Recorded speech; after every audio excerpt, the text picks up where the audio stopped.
Welcome back, everybody. Day 11 at the World Cup, and happy Father's Day to my fellow fathers out there watching from the UK and beyond. Here's the games that are coming up in this episode, but first, I just want to share 3 things that I learned from yesterday's games. The first thing, well, this is a tournament for goalkeepers, isn't it? We've seen 5 or 6 big match-winning performances from goalkeepers, and Curaçao's Eloy Room was no different yesterday. 15 shots on target he faced, but he would not be broken. 0-0 with Ecuador, and he made 13 saves in the process. This game went actually exactly how I thought it would. I knew it would be a tight game. I knew they would defend. Ecuador, not the greatest team in terms of going forward, but they are never going to concede against Curaçao.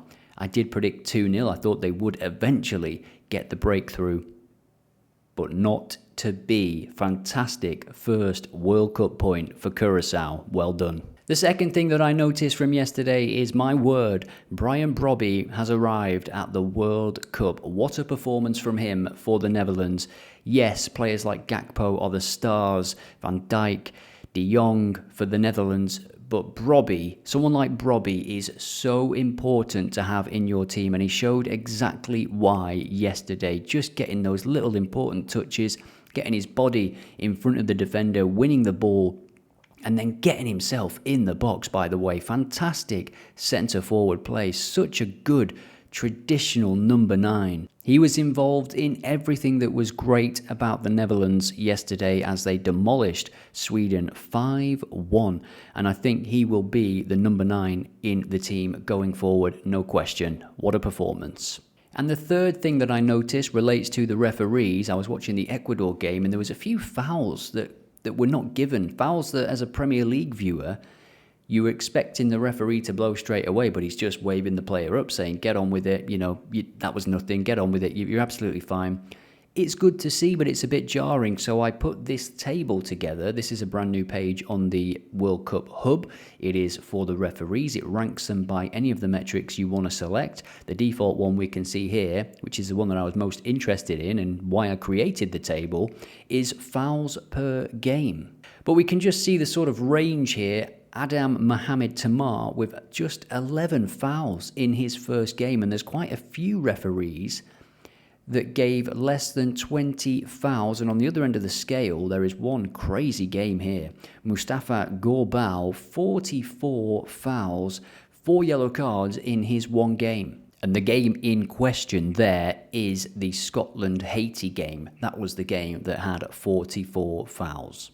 Now on to today's card, Sunday the 21st of June. Many happy returns to the fathers watching this video. I hope you have a very relaxing day and are not made to do anything. Don't forget to add your predictions in the comments as well for your chance to win OddAlerts Pro and your name up in lights in the next episode. With that said, here's the winner from yesterday's video. Fantastic prediction. Well done to you. Now, let's get cracking with today's episode. The day of draws is what we were looking at when these teams last played. Everyone remembers it. It was a shocking day in the World Cup in terms of predictions, especially. Spain against Saudi Arabia is the first game, 5 p.m. European champions under real pressure now, but you expect them to win this game. They drew with Cape Verde, so the whole nation will be expecting them to start this game strongly, show what they've been working on. And they do have Williams and Yamal back in the team. They are expected to start in a game that suddenly becomes very, very important for them. Belgium against Iran, both of these teams, you guessed it, drew their last game. This one is at 8 p.m, a Group G 6-pointer. This could be an interesting one to predict. Let me know what you're thinking in the comments. Iran looked okay at times. They've obviously not had the easiest time in terms of where they have to stay, how they make their way to the games, the scrutiny from security that their captain was talking about after that game, saying that they were stopped for 5 hours before their game against New Zealand. That will impact performance. And Uruguay against Cape Verde, 11 p.m. Talking of performance, what a defensive performance it was from Cape Verde against Spain in the previous game. Can they hold out once more? It's going to be a backs against the wall performance again from them against Bielsa's men, who may just be getting going now. Uruguay didn't play any pre-tournament friendlies, remember. They will take a little bit of time to get into this tournament. And I saw a stat as well the other day that Darwin Núñez, who started up top, hasn't played since February. He's not played much football at all, so he will take a couple of games, you would feel, to get going as well. The late game is New Zealand against Egypt, and Egypt with Marmoush and Salah as that narrow two, I think will punish New Zealand. But I did see some interesting things from New Zealand. There was some really good link-up play between Chris Wood bringing in his midfielders into the game. Some really neat attempts at football, basically, from New Zealand. But as a team, they do have some weaknesses, and you would expect Egypt to win this game. So we're going to start with the tips section for the Spain game. Spain, as you imagine, are heavy favourites. It is also suggesting, as it did for the Ecuador game, under 3.5 goals. It's offering a 30% edge based on the model's prediction. 8 of the last 10 Saudi games ended that way. Spain conceding just 0.4 goals on average across the last 10 games. 1.78 are the odds for that.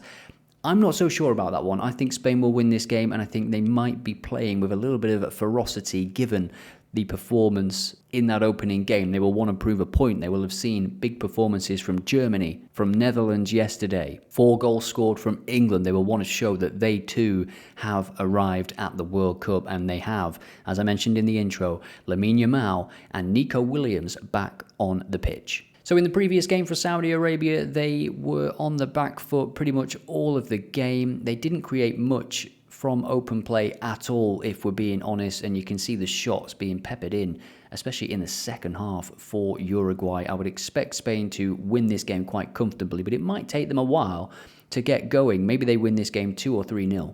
And across competitive games, Spain are unbeaten in a very long time. You have to go back to Scotland, which was in 2023, qualifications for the Euros, which they then went on to win, of course. So they don't concede many goals. They don't give away many fouls either. They are not a team that picks up many cards at all. We can see here they've not picked up more than 1 card in a game in over a year.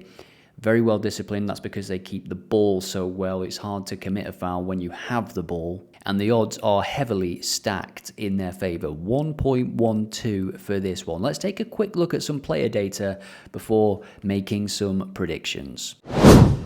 So in terms of goals for their domestic teams, we can see Ferran Torres came into this competition in decent form. He may leave the starting lineup with Williams and Yamal coming back in. Yamal also with 4 in his last 10. Mikel Oyarzabal as well, 4 in his last 10. He's expected to start, and he is the bookies' favourites, or one of the favourites, to get a goal in this game. Now we can take a look at the World Cup form as well to see that really there was no standout player for Spain in that first game. In terms of shots on target, Laporte had 1, Cucurella had 1, Pedri had 1, Ferran Torres had 1, Ruiz had 1, and Mikel Merino had 1.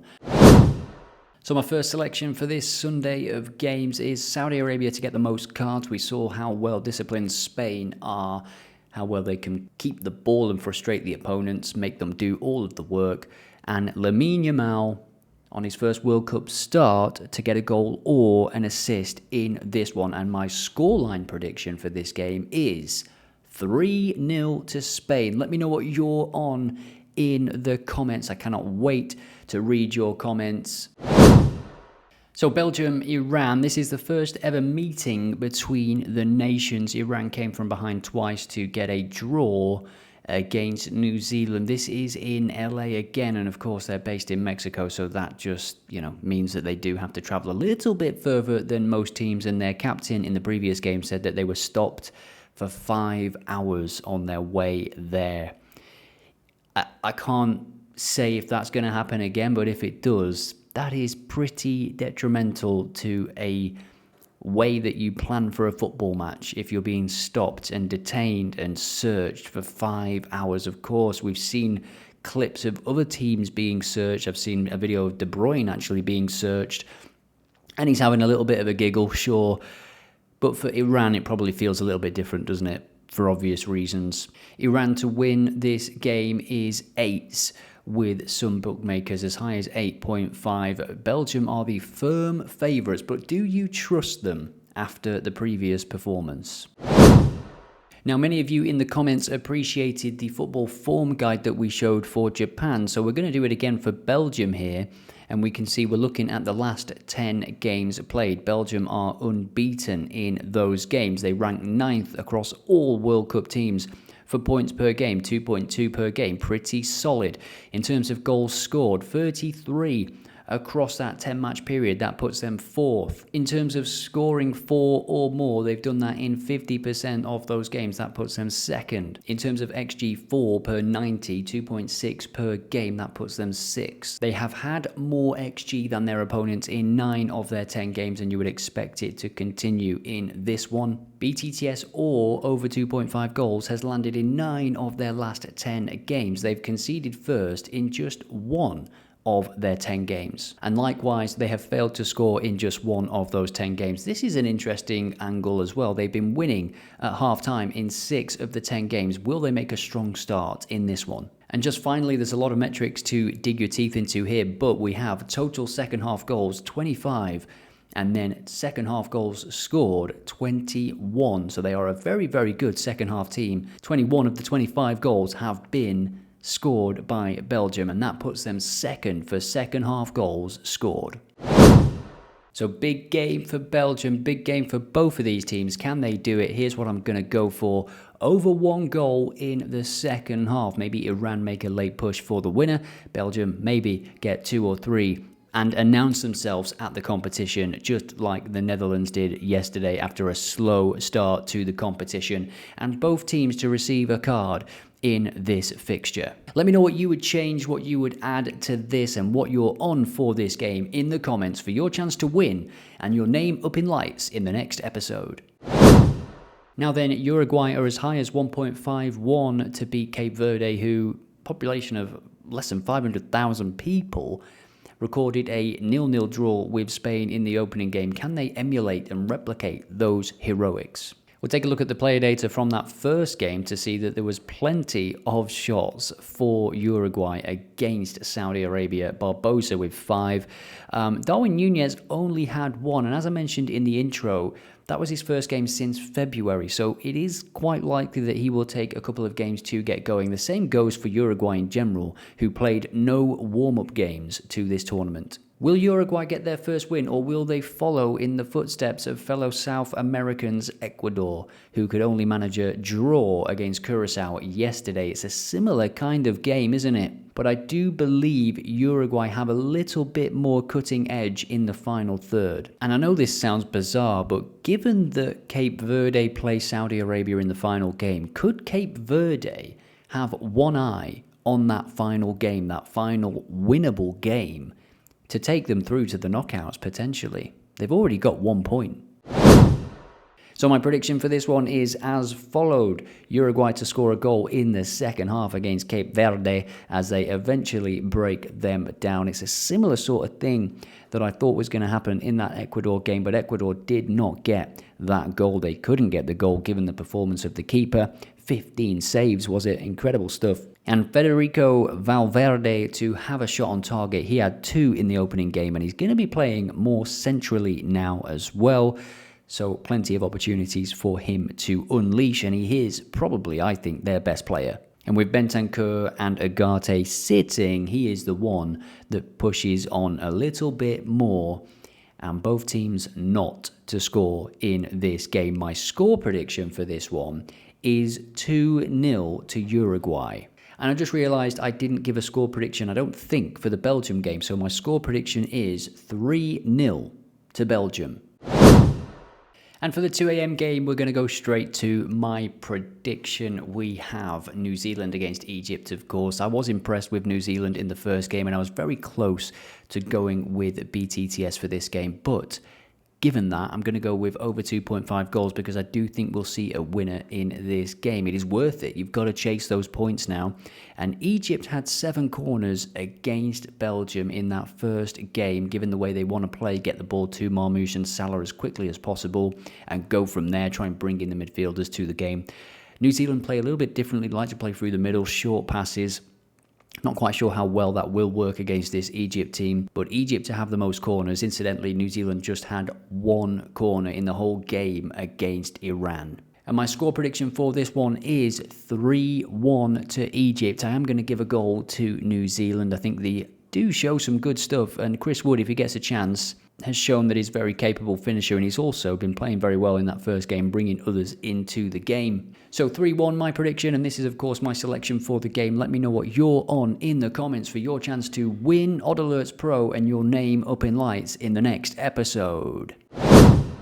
And here are tomorrow's fixtures, just a bit of a preview here before you join us again at 7 AM on Monday morning. Argentina against Austria, Messi coming off the back of that hat-trick, incredible stuff. France against Iraq, 1.13 to win. They're expected to score a few goals there. They could even rotate. I think they will.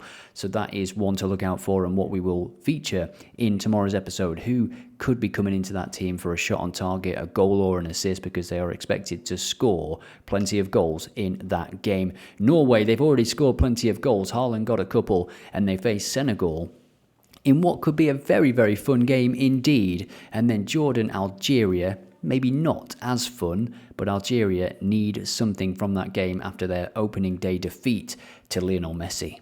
So if you're enjoying these videos, please do hit like and subscribe. It really does help grow the channel. But more so than that, get your predictions in the comments. I can't wait to read them. I will see you in tomorrow's episode.